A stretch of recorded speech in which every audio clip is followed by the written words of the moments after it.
mekanisme ya.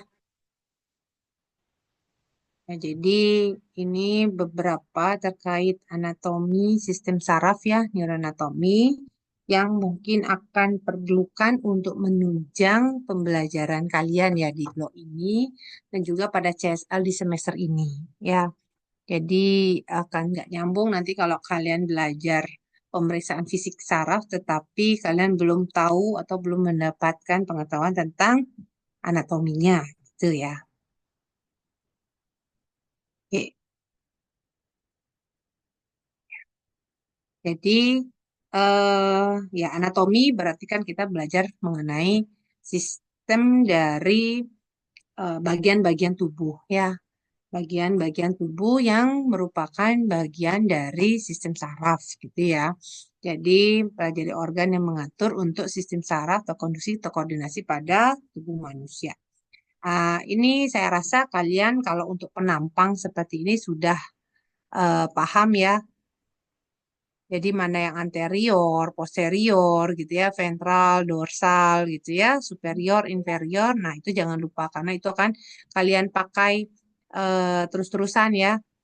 Jadi pada seluruh topik anatomi itu pasti akan dipakai dan juga kalian belajar secara klinis pun istilah itu akan diakui secara internasional. Jadi kalian baca buku manapun pasti akan merujuk suatu hal yang sama. Kalau udah nyebut posterior ini gitu ya, berarti memang di belakangnya di bagian posteriornya ya. Jadi ini jangan dilupakan dan apa namanya untuk penampang-penampang yang lainnya. Sagital, frontal yang gitu ya. Nah, ini dia yang lainnya ya. Jadi ini kalau misalnya kita lihat pada cerebrum ya. Cerebrum, jadi kalian melihat bagaimana juga potongan koronal, potongan horizontal, sagital, mid sagital gitu ya.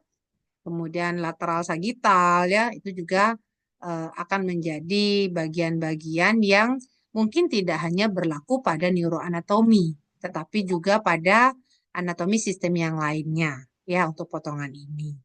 Ini kayaknya udah di semester 1 ya kalian dapet ya anatomi ini.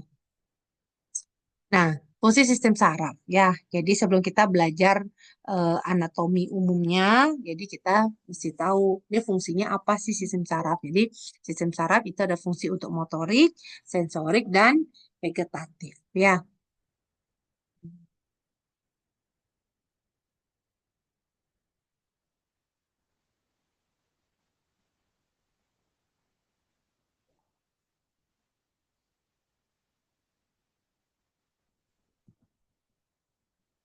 Nah, jadi untuk organ sensoris ya. Sensoris itu adalah bagaimana kemudian kita itu menerima stimulus ya, stimulus dari luar. Nah, stimulus dari luar itu tentu akan diterima oleh organ sensori tubuh kita. Organ sensori tubuh kita itu ada panca indera ya. Ya, nggak beda kalau bisa kalau ada orang punya indera keenam tuh lain lagi ya, tuh indera ketujuh gitu ya. Tapi normalnya orang punya tuh lima gitu ya panca indera ya. Jadi ada penglihatan, fungsi penglihatan, sensoris penglihatan di mata ya, penciuman di hidung ya, pendengaran dan keseimbangan telinga ya, cita rasa, pengecapan itu lidah dan perabaan pada kulit. Raba pun nanti ini akan ada banyak, ada raba kasar, raba halus gitu ya, dan yang lain. Nah, kalau untuk di sistem saraf itu sendiri itu dibagi secara garis besar ada dua ya, sistem saraf pusat dan sistem saraf tepi. Ya, sistem saraf pusat, saya nggak tahu sebelum saya lewat. Kalian akan ada praktikum neuroanatomi nggak semester ini?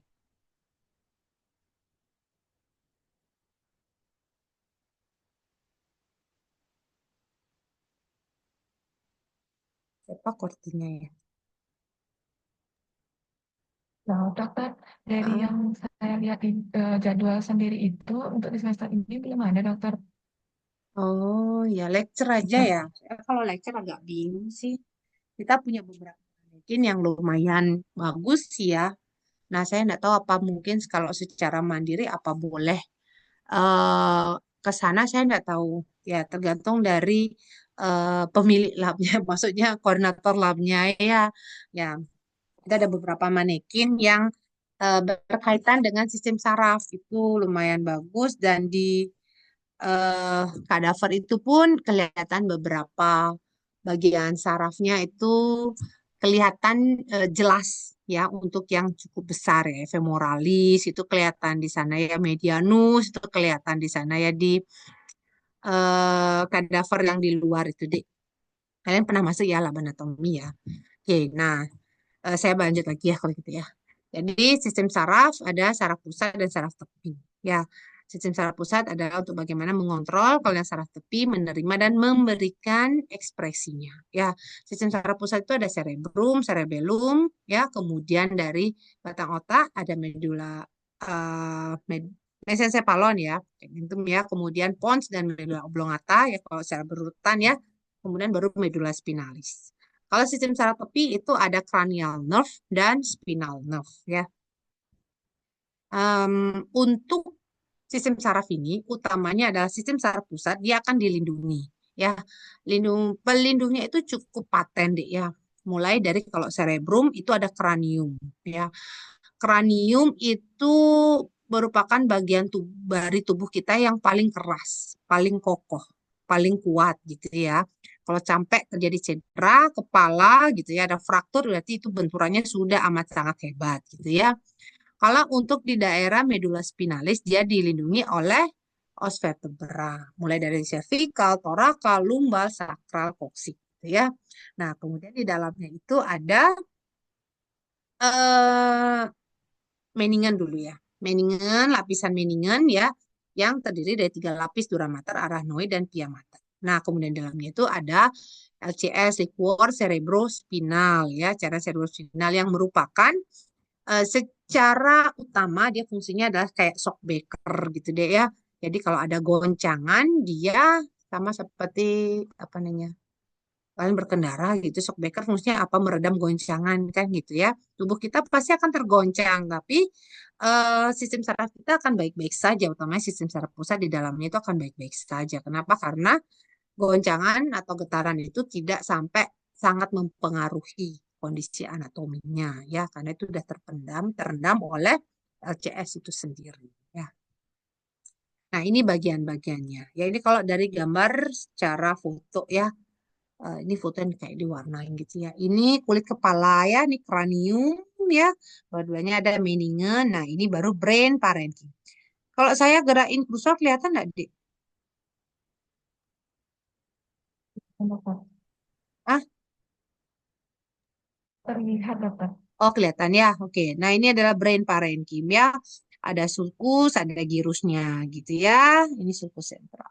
Ya, ini meningen. Di dalamnya ini mungkin cairannya nggak kelihatan. Ada liquor cerebrospinal. Nah, ini kalau secara bagan gitu ya. Kalau bahkan yang gambar gitu ya, bukan imaging aslinya ya. Pasti utamanya ada untuk skematik kalian melihat secara struktur ya. Jadi kulit kepala gitu ya. Ini ada lapisan-lapisannya ya dari kulit gitu ya, epidermis, dermis gitu, atau otot juga. Kemudian ada bone, tulang ya. Baru kemudian lapisan meningen ya. Ada dura mater ya, arachnoid, dan pia mater. Ya. Nah, di antara arachnoid dengan pia mater itu ada subarachnoid space. Nah, disinilah lewat ada pembuluh darah ya. Kemudian ada saraf juga di sini, sehingga daerah meningen itulah yang struktur yang peka nyeri karena ada sistem saraf perifer di sana ya, bikin terasa kalau ada sesuatu di sana nyeri.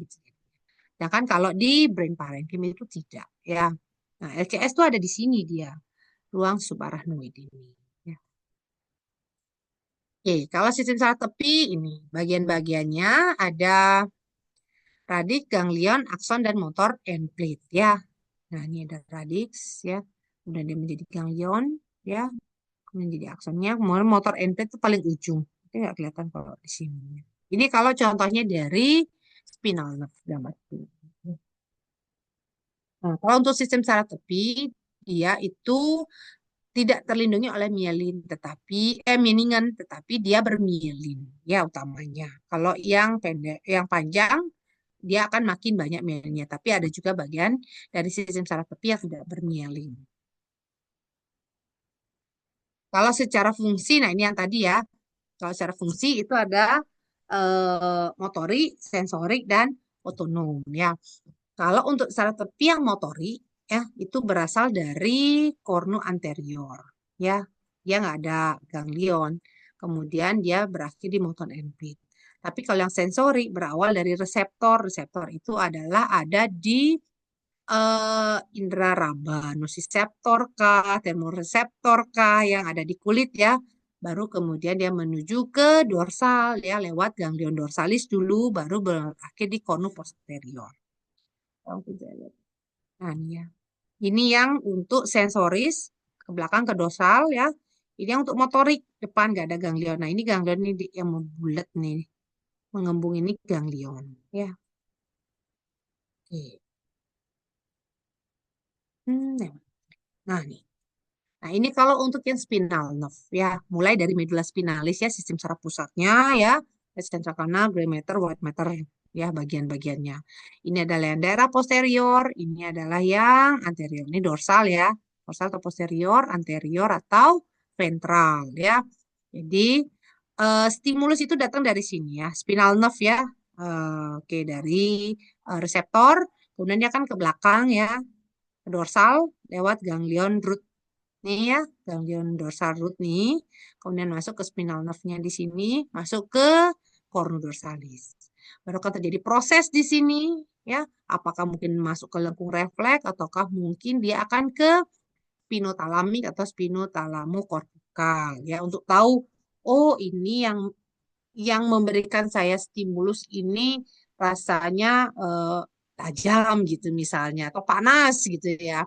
Baru kemudian akan terjadi respon kalau misalnya dia adalah respon untuk yang ke motorik maka dia akan ke sistem saraf motorik ya ke cornu anterior ya anterior atau ventral ya kemudian spinal nerve di sini nggak ada ganglion baru bergabung dia di sini jalannya sih barengan ya untuk yang di perifer antara yang motorik dan sensorik itu ya tapi ketika masuk ke medula spinalis ya berbeda ya.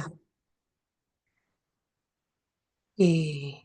Nah, untuk central nervous system, ya, central nervous system mulai dari cerebrum. Ya, ini adalah gambar penampang ya. Penampang dari cerebrum, ini daerah depan, ya anterior, ini yang posterior ya.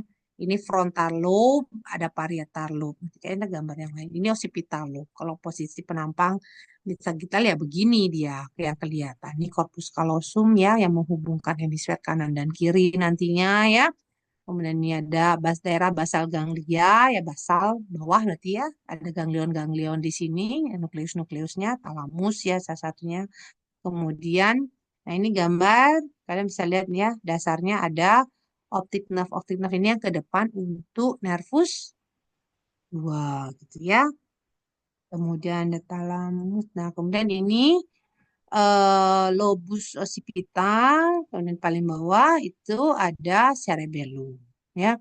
Ini yang depan cerebellum ini adalah batang otak ya. Ini daerah mesencephalon ya.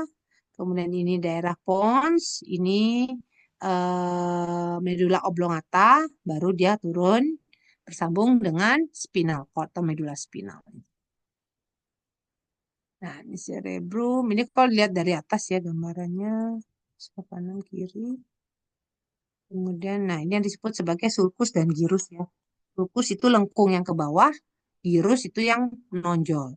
Sehingga dengan adanya sulcus gyrus ini akan membuat luas permukaan cerebrum itu berkali-kali lipat. Walaupun ukurannya segitu ya, sesuai dengan kepala kita ya, tetapi luas permukaannya sekian kali lipat gitu ya. Dan dilihat dari luas permukaan itulah, maka jumlah koneksi, ya koneksi interkoneksinya itu akan menjadi jauh lebih banyak. Ya. Kemudian nih kalau dilihat dari posterior, ya ini dari bawah deh lihatnya, ya ini daerah depan ya anterior ya frontal ya ini temporal ya ini cerebellum, nah, ini batang otaknya. Ini gambaran dari chiasma opticum. Nah, ini yang ke depan, ini nanti yang optic nerve-nya, ya. Hmm. Hemisfer cerebral. Nah, ini kalau melihat dari bagian-bagiannya mana dia? Nah, nih ya. Ini ya namanya kalau anatomi, ya mau nggak mau kalian harus menghafal. Ya, menghafal seakan bagaimanapun caranya. Ya namanya juga anatomi itu hafal sama seperti ngafalin nama temen. Jadi kan dihafal. Ya, jadi tapi dengan melihat ini daerah mana itu bisa akan lebih memudahkan kalian menghafal. Ya, mungkin bantuan kalian belajar dengan gambar atau mungkin kalian pakai kayak puzzle silakan. Ya. Nah, memang kalau anatomi mau nggak mau itu ilmunya hafalan gitu. Sama kayak kalian pelajarin peta buta gitu ya.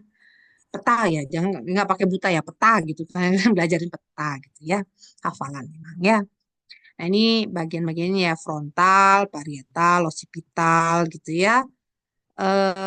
Temporal kelihatan sedikit di sini ya.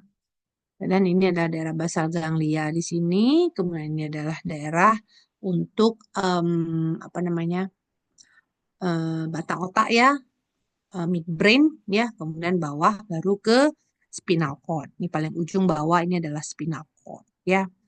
Kemudian, nah yang biru-biru warnanya ini adalah area yang berisi LCS, sumber dari LCS ya. Ventricle lateral cukup banyak, besar, lateral, kanan, kiri. Nah, ada tiga ini ventricle tiga, yang empat ini ventricle empat. Jadi itu adalah area terdapatnya LCS yang ukurannya cukup lebar atau luas gitu ya. Dan disinilah akan terjadi produksi LCS.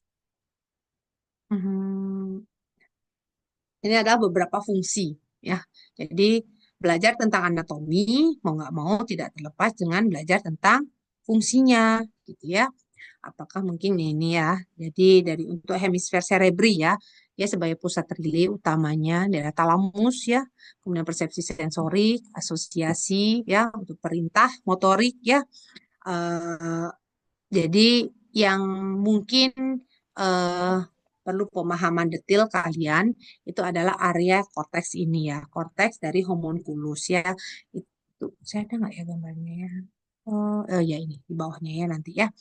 Itu gambaran dari homunculus. Nanti mungkin kalian bisa cari sendiri homunculus cerebri gitu ya, homunculus cerebri untuk yang motorik dan juga sensorik ada dua. Itu daerah presentral gyrus dan daerah postsentral gyrus ya. Nah, ini gambarannya ya. Jadi daerah ini Oke. Lima. Nah, ini nanti akan ada gambaran di sini ya.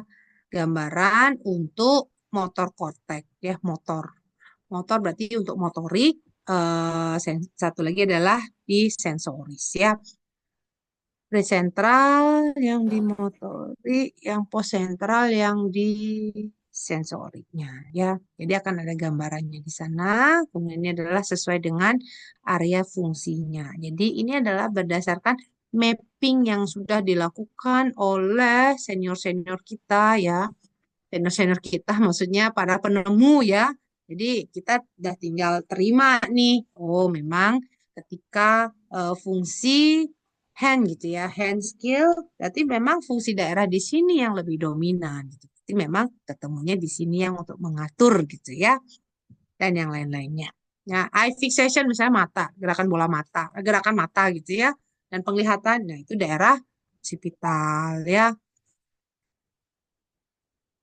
Kemudian,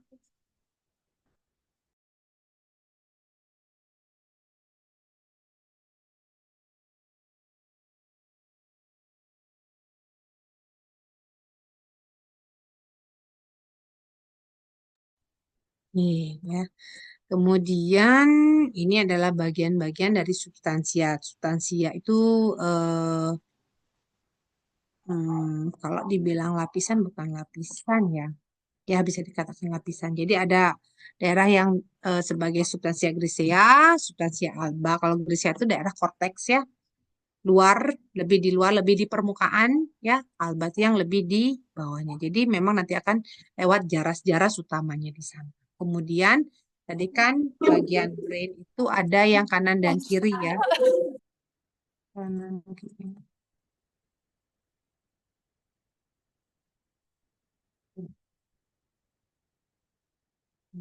Dan kiri.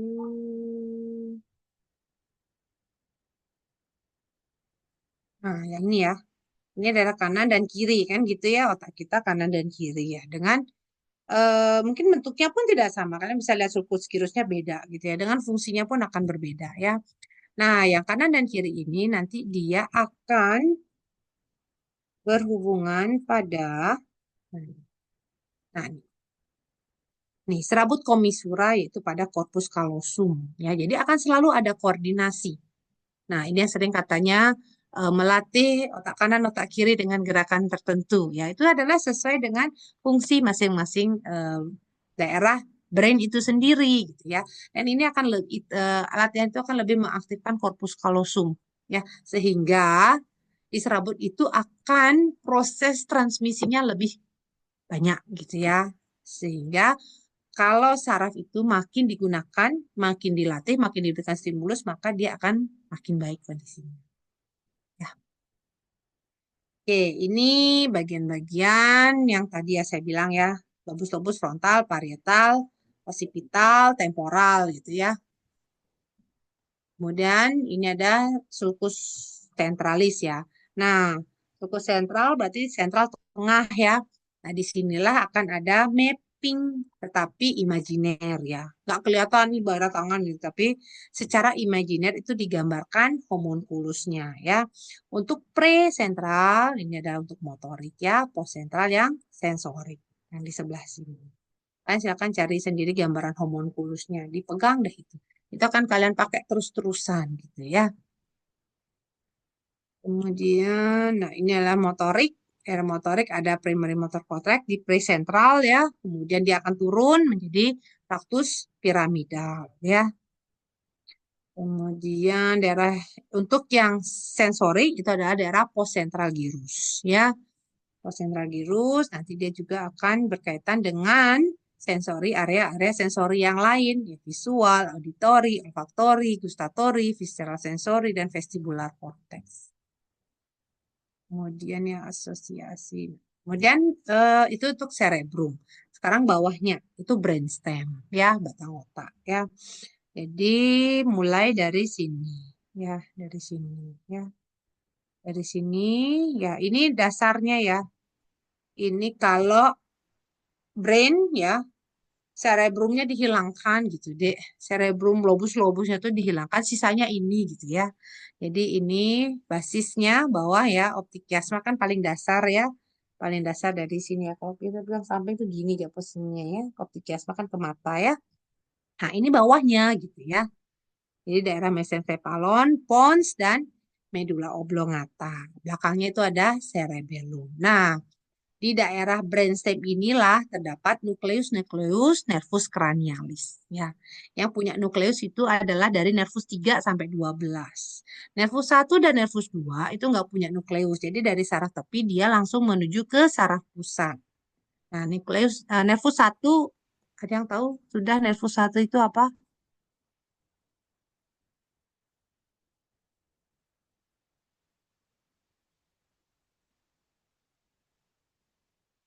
Nervus 1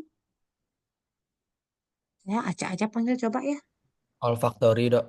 Oh iya, sudah ada yang jawab. Sutiksna Ganal. Panggilannya siapa, Dek? Ganal Krisnasa. Dede, Dok. Oh, jauh sekali ya dari saya ya. Tayangannya Krisnasa gitu ya, bukan ya. Dede panggilannya ya. Oke, olfaktori ya. Jadi itu nggak punya nukleus dia. Jadi dia langsung dari eh, bulbus olfaktori yang ada di hidung kan untuk penciuman, itu langsung ke persepsinya. Ya. Begitu juga nervus 2 ya nih, optic nerve. Ya, ini kelihatan di sini ya. Optic nerve itu eh, nervus 2 ya. CN itu cranial nerve ya, cranial nerve 2 gitu ya. Jadi dia langsung dari mata retina gitu ya. Kemudian menuju ke optic nerve. Menghilang di sini chiasma opticum ya, baru langsung menuju ke occipital ini yang nggak ada nukleusnya.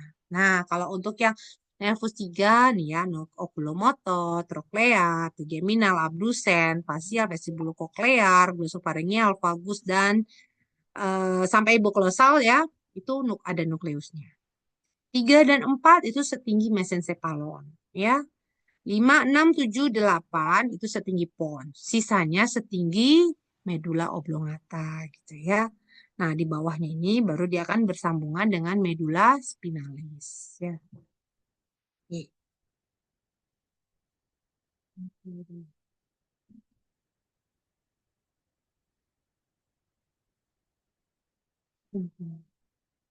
Oh, sudah selesai.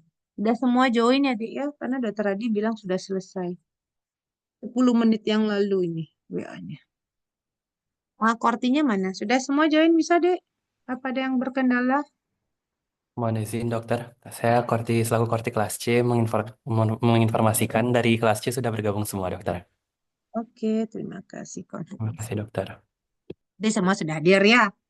Dicatat kalau ada yang nggak hadir ya. Saya bisa panggil acak. Korti tolong minta rekap absen deh ya semuanya. Kapan absennya dikirimkan sekarang atau setelah pertemuan nanti dokter? Sekarang. Oke, dokter. Terima Rekap kasih banyak dokter. rekap Juga absen yang belum, maksudnya bukan kehadiran data data mahasiswa. Saya kan nggak punya kalau nggak semua kelas masuk saya. Di Siak kan nggak ada. ini dokter akan dikirimkan dokternya. Oke, terima kasih. Nah, ini gambaran kalau dari samping, Dek. Ya, ini gambaran skematiknya. Kalau gambaran skematik cantik, tapi kalau lihat aslinya mungkin agak bingung ya. Saya nggak tahu apa, jarang sih sudah diambil kadaver yang bisa kita pegang-pegang. Kalau sekarang kan adanya yang laminasi ya, plastinasi ya, bisa dilihat. Cuman nggak boleh dipegang gitu ya. Ada kita punya anak apa namanya kadaver tuh ada dua ya di lab anatomi itu bisa kita lihat langsung dibuka gitu ya. Ye, 13 jam kalau dari samping. Kemudian ini adalah cerebellum. Ini secara skematik juga ya. Cerebellum pun ada kanan dan kiri. Ya, semua sebenarnya sisi tubuh kita itu adalah kanan dan kiri. Walaupun bentuk kanan dan kiri tidak 100% simetris. Nih. Ya, seperti tadi otaknya aja, fokus girusnya bentuknya beda gitu ya. Kanan kiri mungkin tidak serupa tapi mungkin tidak 100% sama gitu ya dengan bagian-bagian masing-masing ya. Oke, ini dari nah, oh ya, ini adalah lokasi ya, gambaran lokasi pada cerebellum ya.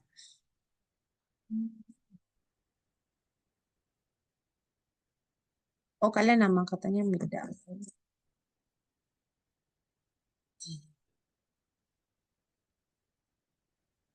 Fungsi cerebellum itu utamanya keseimbangan ya untuk refleks, bisa juga untuk kognitif sebagian ya.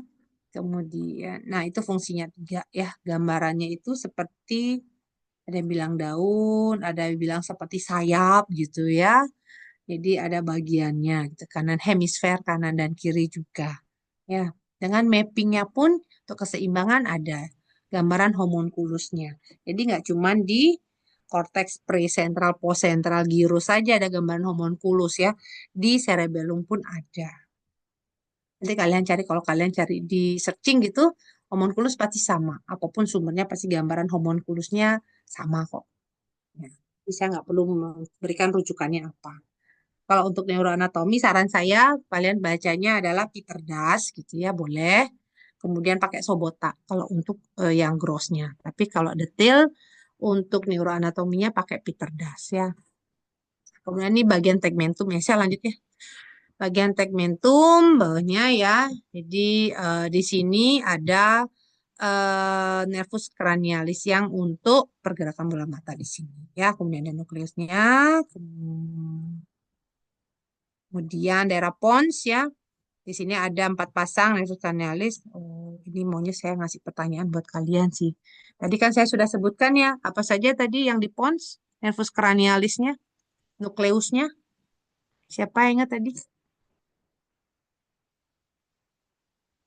Coba saya panggil. Ketut Krishna Marta Wiguna ada ya? Iya, iya dokter. Ya, Eh, nervus cranialis yang ada setinggi di pons itu nukleusnya. Nervus cranialis apa? Eh, Kalau izin menjawab dokternya, nervus yang ada di Mm-mm. pons itu, kalau seingat yang itu nervus cranial 7 dokter. Mohon maaf kalau salah dokter. Hmm, Itu aja kan ada yang ingat 4. dokter. Oh, itu aja yang diingat. Oke, lanjut Oke. dengan Baruna. Lagi satu. Ya, satu-satu deh. Baruna ada. Ini fungsinya saya minta daftar nama.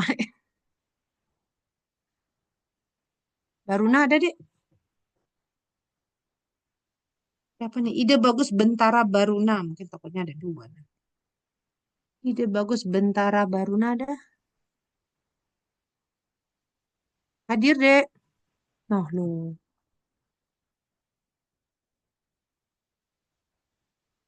Mana ini? Ada orangnya? Halo, Korti? Ada? Bentara Baruna? Jawab dokter. Izin Ya. menjawab untuk di layar Zoom sendiri, baru nanya ada dokter. Kemungkinan terkendala sinyal dokter. Oke, kalau terkendala sinyal, harusnya dia agak mendengar ya, walaupun nggak bisa on mic, bisa di chat di kolom chat Zoom ya. Silakan konfirmasinya ya. Takutnya dia ada gambarnya, tapi orangnya tidur. Nah, lo. Oke. Oke, lanjut ya. Gitu saya nanya jadinya. Dita Pratiwi, apalagi? Izin menjawab dokter. Ya, Yang pertama nervus olfactory. eh, pertanyaannya tahu nggak, Dek? Bisa diulang sekali lagi. Nah, tuh kan nggak denger kan? Baru bangun sepertinya. Nggak dengar pertanyaannya, Dek. Apa pertanyaannya yang kamu dengar apa? Yang nervus yang setinggi pons dokter nggih. Ya, oke, oke. Kamu jawabnya apa? Em, Sebentar dokter.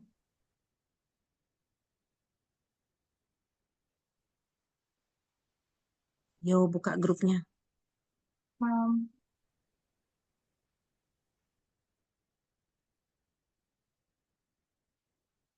Saraf trigeminal dokter. Harus, ya oke, trigeminal. Apalagi? Kemudian saraf abdusen, Oke, saraf facial, oke. dan cochlear. Nah, oke, sip. Kita lanjut ya. Aman nih, banyak ini slide ini saya. Ini saya banyak. Oke, nah itu ya sudah ketemu ya. Oke, kemudian lanjut. Ini dulu.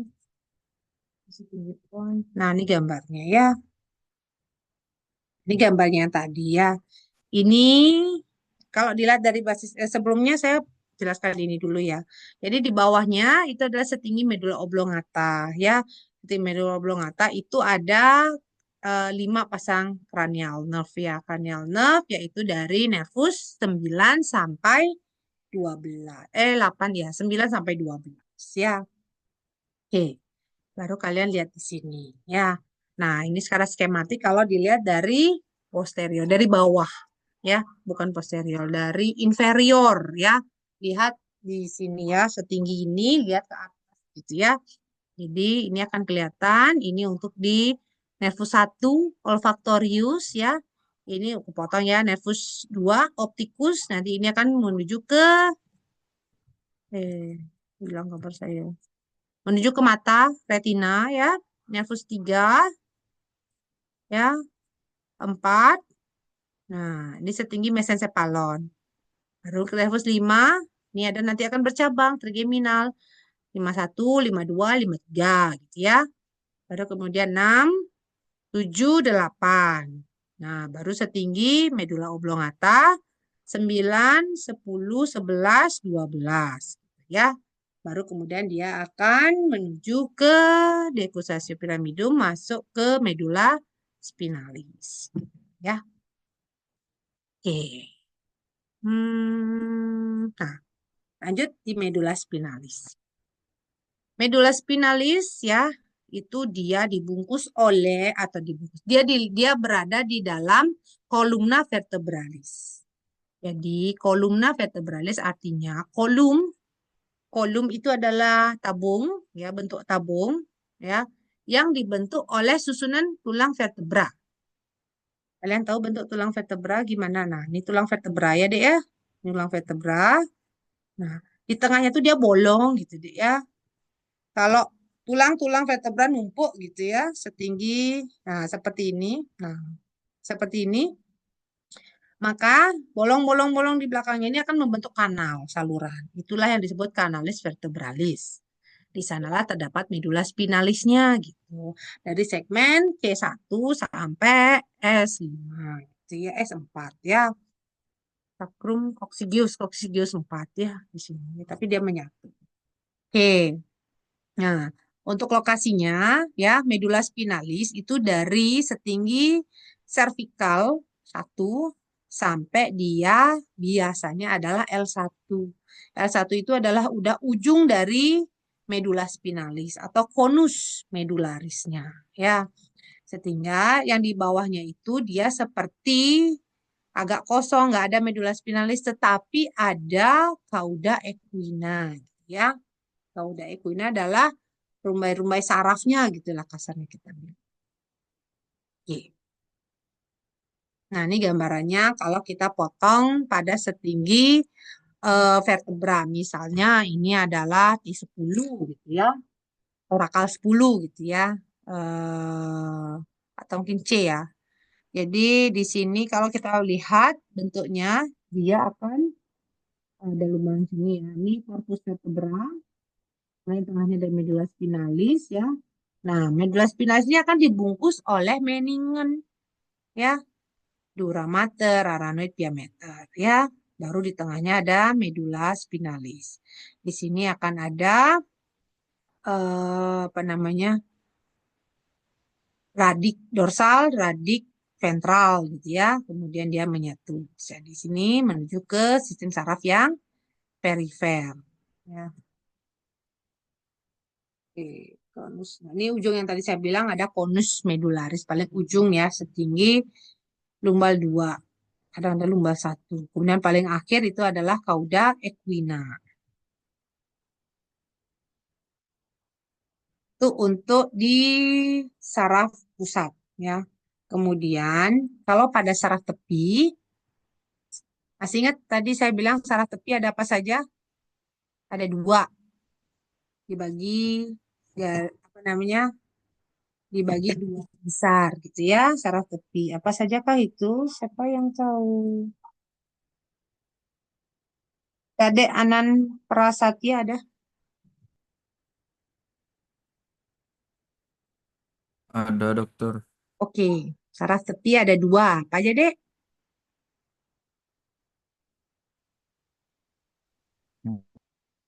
Bentar.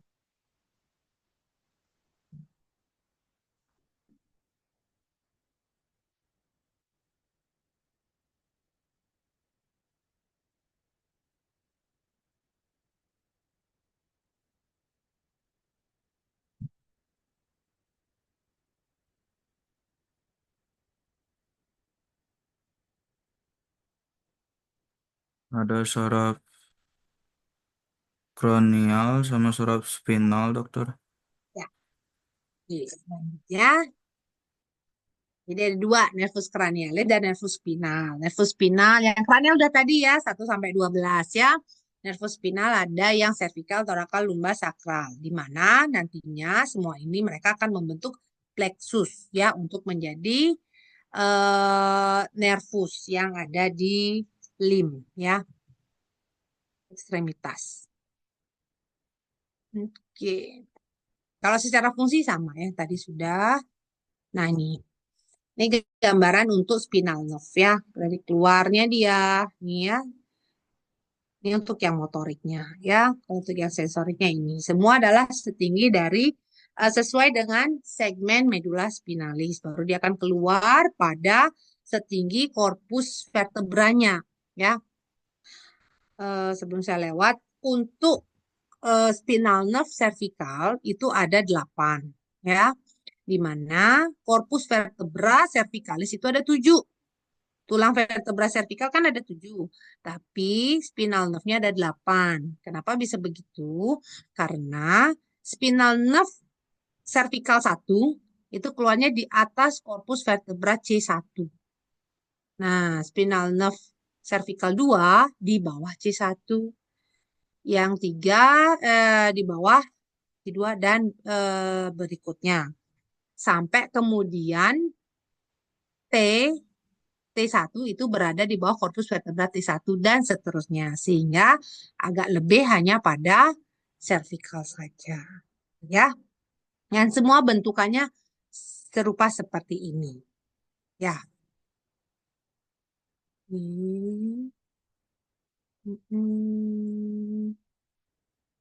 Nah, ini dia.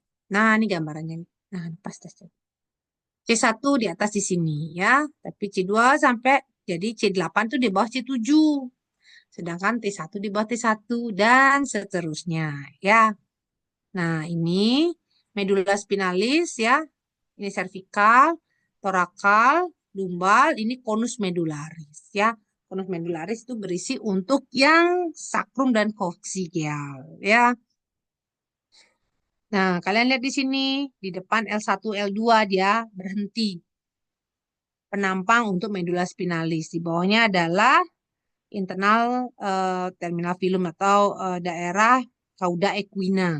Ya, sehingga kalau misalnya akan dilakukan lumbal fungsi gitu, itu nggak boleh yang ada medula spinalisnya masukin jarum. Nanti kena medula spinalis, bisa lumpuh pasiennya ya, sehingga harus di bawah itu. Paling aman di bawah L3. Nah, sudah pasti di sini yang ada adalah cauda equina. Sehingga kalau misalnya kalau misalnya dilakukan pengambilan LCS gitu ya, ataukah mungkin pemberian obat anestesi gitu ya, itu jarumnya nggak akan kena di medula spinalis, dia kan masuk di sini. Jadi kalau ini kan kayak benang gitu ya, dia ada sesuatu mendekat dia kan bergeser karena di dalam LCS, di dalam cairan ya. Oke. Nah, ini adalah gambaran mapping untuk dermatom. Kalian bisa lihat, mungkin kalian bisa unduh gambarnya. Sehingga kalian, ini sebenarnya ada berdasarkan hasil studi, mungkin sebenarnya ya udah kita terima dan memang ternyata memang sudah benar gitu ya, anatominya begini. Ini nggak ada perubahan dari zaman dahulu kala ya. Mappingnya seperti ini. Kalau daerah C2 daerah sini, misalnya kelingking, nah kelingking nih ya, C8 gitu ya. Nanti dia bersumber dari C8 punyanya untuk sensorisnya ya. Ada 2 jenis ya, dermatom dan myotom. Yang tadi itu dermatom ya, untuk sensoris. Kalau myotom itu adalah untuk di otot. Ya, dermatom derm kulit ya. Jadi mapping kulit sesuai dengan gambaran saraf yang menginervasi ya. Kalau myotom, myo itu otot sesuai dengan gambaran saraf yang menginervasi ya. Ini sudah tadi ya sebenarnya ya, cuman saya ulangi lagi sedikit. Nah, ini adalah fungsinya. Kalau anatominya kan sudah tadi ya, kalian sudah ingat. F1 sampai 12 ya. Ini adalah fungsinya. Bisa kalian lihat, ada yang sensoris murni, ada yang motorik murni, ada yang kombinasi sensorik dan motorik. Ya. Mungkin dihafal, mau nggak mau kalian hafal kok anatomi ya. Nah, ini kalau dilihat secara bagan, langsung fungsinya kemana dia gitu ya. Oke, ini nervus 1 gitu ya. Nervus 2 ya, nervus 3, 4, 6 ya, nervus 5, nervus 7 ya, 8, 9, 10, 11, 12 ya. Oke, ini juga fungsi secara untuk otonom. Ini dari apa dulu? Otonom utamanya dari spinal nerve nih. Aduh, gambarnya jelek. Nah, ini lebih bagus. Nah, ini ya, dari spinal nerve ya. Spinal nerve yang banyak nih, yang di sini ya. Ini kalau yang dari kranial ya. Ada fungsi parasimpatik, ada yang simpatik. Ya, jadi Apapun yang terjadi pada tubuh kita itu pasti hasil koordinasi sistem saraf, ya. Apakah mungkin pada motoriknya, sensoriknya, ataukah mungkin pada ekskresi kelenjar, ya. Nih, karena kita belajar anatomi, mungkin saya nggak banyak singgung fisiologi, tapi kalian harus tahu ini untuk apa sih anatominya ini, gitu ya. Ya, oke, habis. Kalau ada pertanyaan, saya persilakan. Ya. Saya share di anatomi, mau gak mau kalian ngafal, kalian harus baca ulang gitu ya, ingat-ingat lagi gitu ya. Semakin sering dilihat, semakin baik ya. Kalau kalian orangnya tipe visual, boleh kalian sambil gambar, akan lebih masuk. Kalau kalian tipe auditory, kalian hafalin itu. Nah, gitu. Tergantung kalian mau apa. Kalau kinestetik ya udah campuran. Mungkin sambil menjelaskan ke orang lain itu akan lebih meresap dengan kalian. Itu teknik-teknik belajar itu kalian yang tahu sendiri ya. Masing-masing orang beda. Hmm.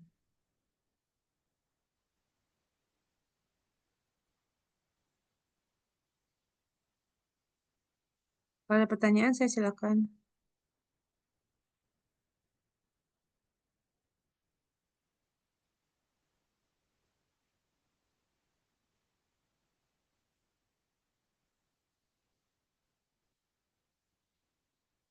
Kalau sudah jelas,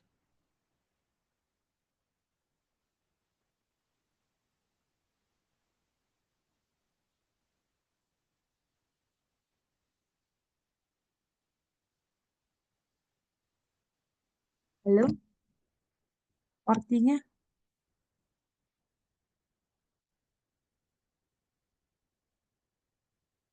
ada di korti ya namanya. Apa koordinatornya, Di? Iya, gimana? Ada yang mau bertanya? Sebelumnya ini pertanyaan dari saya sendiri, Oh ya, mungkin silakan. saya sempat terlewat atau bagaimana dokter. Jadi kan dokter dapat menjelaskan bahwasanya untuk yang di saraf tepi tersebut dibagi menjadi dua, yaitu spinal sama kranial. Nah, saya sempat juga membaca ada yang namanya itu otonom sama somatik. Tersebut apakah ada perbedaan atau sama nih dokter? Nah, itu kalau dari Untuk fungsi yang ya. tadi. Ya, itu dari fungsi ya.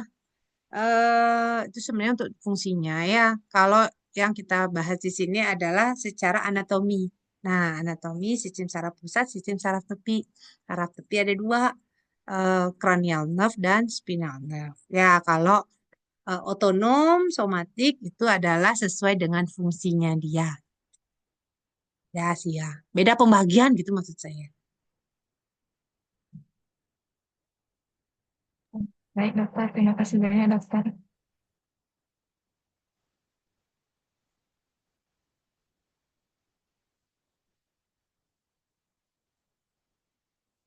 Ini hadir semua, Dek. Oh, banyak yang off cam ya.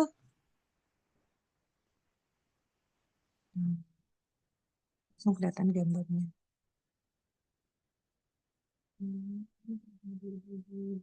Dok, saya izin bertanya, Dok. Ya, gila, silakan. Siapa? Dede. Perkenalkan, saya Gregory Santi, NIM 105-106. Saya izin bertanya, Dok. Hmm. Kenapa orang-orang dengan spinal cord injury itu memiliki tingkat kesembuhan sangat kecil, Dok? Spinal cord injury. Nah, sistem saraf itu dia regenerasinya sangat buruk. Ya, itu pertama. Ya, jadi saraf itu dia kerusakan yang terjadi seringkali bersifat irreversible. Jadi nggak bisa pulih. Ya, walaupun mungkin ada beberapa sekarang lagi dikembangkan nih neuroplastisitas, neurorestorasi gitu ya.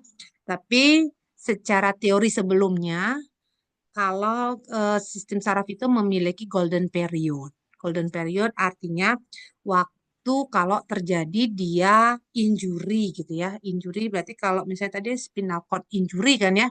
Kalau terjadi cedera pada sistem saraf, dia memiliki golden period yang sangat pendek untuk bisa pulih lagi. Nah, biasanya kalau spinal cord ya sistem apa namanya medula spinalis, lesi medula spinalis itu maksimal 3 jam. ya, waktu bisa dia pulih baik. Biasanya kalau misalnya lewat dari itu baru ditangani, jadi kompresinya kah atau mungkin inflamasinya kah tidak tertangani dengan segera, itu akan menyebabkan lesi yang menetap atau kerusakan yang menetap karena sifat dari sistem saraf itu kerusakannya itu irreversible. Jadi seringkali kalau sudah spinal cord injury dia akan menyebabkan kecacatan. Nah, tetapi namanya juga perkembangan keilmuan ya, yaitu yang tadi saya bilang, neurorestorasi, neuroplastisitas yang lagi berkembang sekarang, itu bisa diupayakan semaksimal mungkin, gitu ya. Jadi kalau kayak misalnya istilah mau fisioterapi, latihan yang berulang-ulang, ya, latihan yang berulang-ulang itu akan sangat membantu proses perbaikan. Walaupun mungkin kita tidak bisa menjanjikan 100% pada pasien. Itu ya, Didi. Baik, Dok. Terima kasih, Dok, sudah menjawab.